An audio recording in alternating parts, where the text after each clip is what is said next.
Eu sou o professor Carlos e hoje nós vamos falar dos micro-organismos ou da importância dos micro-organismos para a nossa vida. Essa aula vai ser bem rapidinha porque a gente vai voltar a falar de micro-organismos na aula de biologia, na disciplina de biologia. Aqui, na verdade, eu só quero fazer uma ponte entre micro-organismos e a prática profissional que a gente tem no dia a dia como profissional de uma área, como por exemplo da mecânica. Vamos falar disso mais para frente. Mas eu preciso aqui fazer uma introdução então a esses seres. Micro-organismos, como o próprio nome diz, eu estou falando de organismos muito pequenos, que normalmente a gente consegue ver só com o microscópio. Mas a gente consegue ver, sem microscópio, algumas manifestações desses organismos. Então, quem são esses micro-organismos? Temos bactérias, como está mostrado aqui, como a gente viria no microscópio, fungos, com bolor que aparece nas frutas, protozoários, aqui nesse desenho aqui no meio, algas presentes em vários ambientes, e o vírus que a gente também considera como um micro-organismo, embora haja uma discussão se ele é vivo ou não, porque ele não tem uma célula. Antigamente eram todos chamados ou de germes ou de micróbios. Você já deve ter ouvido esses termos em algum lugar, ou até mesmo em embalagens de desinfetantes, como germicida, mata germes bactérias. Germe é um nome mais antigo, quando a gente não conhecia direito quem eram esses micro-organismos, mas hoje a gente já sabe que são bactérias, fungos, protozoários, algas e vírus. E qual que é a importância deles na nossa vida? Bom, existem alguns micro-organismos que podem sim causar doenças, nós vamos falar rapidinho sobre isso. Nós estamos agora vivendo uma situação bem conflitante por causa de um micro-organismo. Temos também organismos que estão no nosso corpo, que fazem um trabalho muito interessante para a gente, que mantém a gente vivo. Tem importâncias ecológicas e também na agricultura. Tem uma importância industrial muito forte e também no tratamento de água e de esgoto. Como eu disse, nessa aula eu vou falar só um pouquinho. A gente vai falar mais sobre essas importâncias dentro da disciplina de biologia no primeiro ano e no segundo ano. Bem mais no segundo ano, na verdade. Várias doenças são causadas por micro-organismos, como tuberculose, AIDS, a própria Covid, micoses, que são as frieiras e as manchas na pele. Se nós olharmos para todos os micro-organismos que nós conhecemos, o número de micro-organismos que causam doenças, ou seja, que são patogênicos, é um número bem pequeno de micro-organismos, tá? Então nem todos eles são criminosos, como está mostrando aqui nessa figura. No nosso corpo, você deve ter ouvido falar que nós temos micro-organismos que vivem conosco, que estão no nosso corpo. E dentre esses micro-organismos nós vamos ter bactérias, fungos, entre outros que vivem normalmente com a gente, que não causam nenhum tipo de doença. Antigamente nós falávamos que esses micro-organismos faziam parte da nossa flora bacteriana ou da nossa flora intestinal. Hoje em dia o termo flora caiu em desuso, ainda é usado por algumas pessoas, mas o termo mais correto atualmente é chamarmos de microbiota normal do corpo, ou seja, é micro porque a gente está falando de micro-organismos, biota porque a gente está falando de vida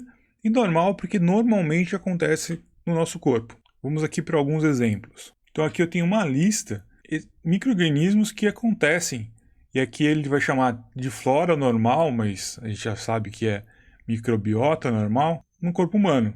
Então vejam que eu tenho micro-organismos na pele, no trato respiratório, no ouvido, nos olhos, no trato digestivo, tenho muitos micro-organismos que acontecem no trato digestivo, na cavidade oral e no trato urogenital. E vejo que é um número bem grande de micro-organismos. Esses micro-organismos não causam doenças se eles estiverem no lugar correto deles. Pelo contrário, eles nos ajudam a nossa vida.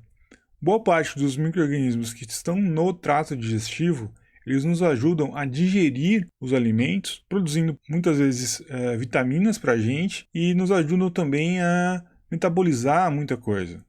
Da mesma maneira que micro-organismos que estão em outras partes do nosso corpo, eles na verdade acabam nos ajudando ou possibilitando até que a gente consiga viver.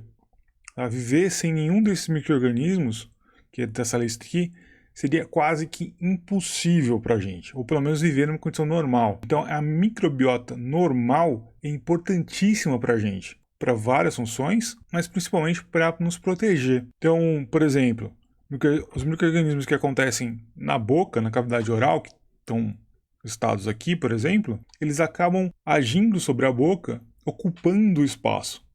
Então, um organismo invasor que queira entrar pela boca, por exemplo, ele vai ter que disputar espaço com esses organismos que estão na boca e que não fazem doença nenhuma. E o invasor acaba tendo que competir, acaba levando a pior, a maioria das vezes. Então, ter essa microbiota normal no nosso corpo, saudável, nos mantém saudável também. É muito bom para a gente. Essa microbiota normal, ela pode variar um pouco de pessoa para pessoa, na tua fase de vida. Ela não é sempre igual. Por isso a gente diz que é micro-organismos que residem de forma mais ou menos permanentes, mas que nunca causam doenças para a gente. Nunca mais ou menos. Porque presta atenção. Por exemplo, os micro-organismos do trato digestivo. Se a gente olhar aqui, tem um que é o Escherichia coli, a E. coli. A E. coli ela é uma bactéria do trato digestivo, principalmente do intestino. Quando ela está no trato digestivo e a população dela não cresce demais, ou seja, está tudo em ordem lá, não causa doença, não causa problema nenhum, está tudo certo. Acontece que se a gente olhar, por exemplo, no trato urogenital, você não tem E. coli aqui nessa lista. Então o que acontece se uma E. coli que está no teu trato digestivo, ou seja, no teu intestino, for parar no teu trato urogenital, infecção urinária.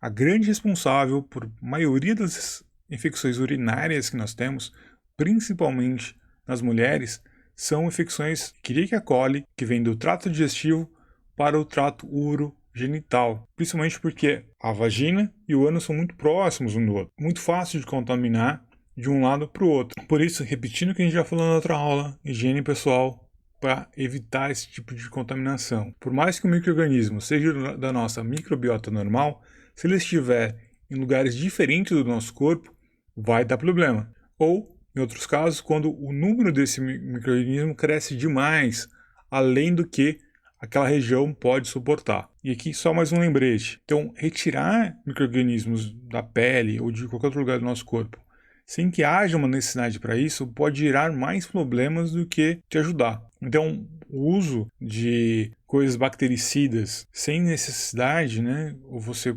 ficar jogando coisas bactericidas no teu corpo sem necessidade pode, na verdade, dar problemas seríssimos. Outra importância dos micro-organismos é a função ecológica ou agricultura. São os micro-organismos que são responsáveis por boa parte da reciclagem de material na natureza, ou seja, de transformar aquilo que já foi usado, como frutas, verduras, o resto desses materiais, ovo de folhas, animais mortos, fazer uma reciclagem desse material para fazer com que eles virem adubos. Sem micro-organismos nós não teríamos esse evento de transformar o que foi um dia vegetal ou que foi vivo e voltar à terra para que sirva de nutrientes para o próximo ser vivo. E com isso terras férteis de agricultura ou mesmo de florestais têm sempre uma quantidade muito grande de micro-organismos no solo, de todos os tipos participando dos processos de decomposição de matéria orgânica. A laranja aqui sendo apodrecida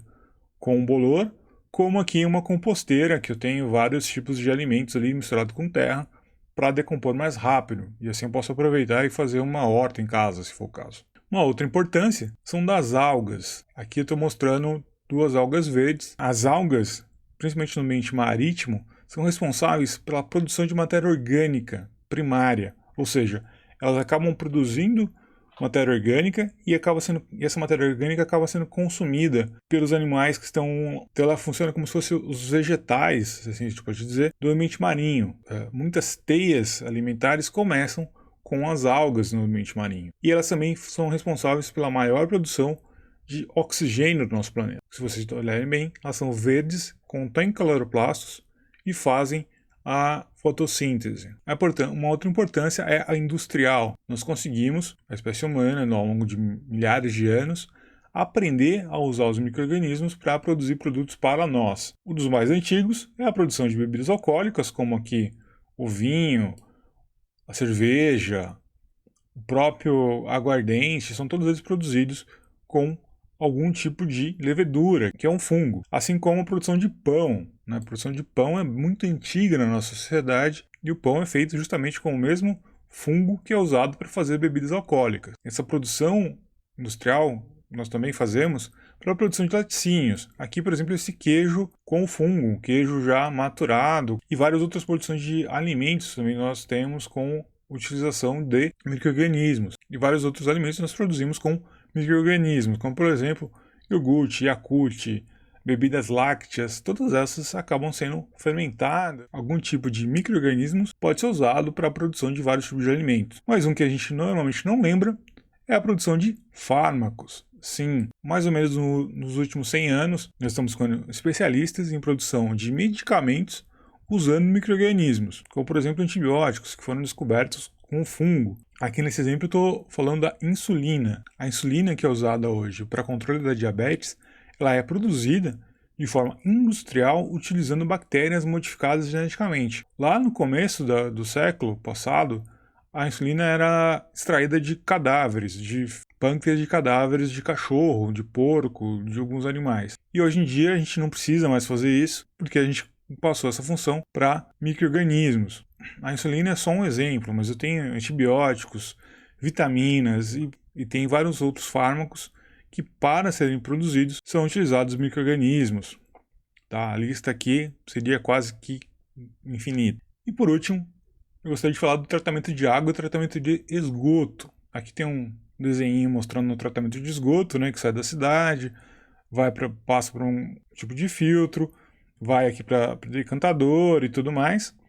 Mas o tratamento de esgoto doméstico, principalmente, só é possível porque eu tenho um uso muito grande dos micro-organismos que estão nesse esgoto, e os micro-organismos que estão no esgoto, eles são extremamente necessários justamente para ajudar a consumir aquela matéria orgânica presente no esgoto, de forma a limpar essa água e permitir que essa água seja reutilizada ou lançada de volta ao meio ambiente com o menor risco possível. Então vejam que nós temos micro-organismos aos milhares, aos milhões no nosso planeta, e vários são os usos e as importâncias deles para a gente, para a nossa espécie, tanto no nosso corpo, importância também para evitar doenças, mas principalmente para a produção industrial, para a produção agropecuária. A gente vai falar mais sobre isso nas aulas de biologia do primeiro e do segundo ano.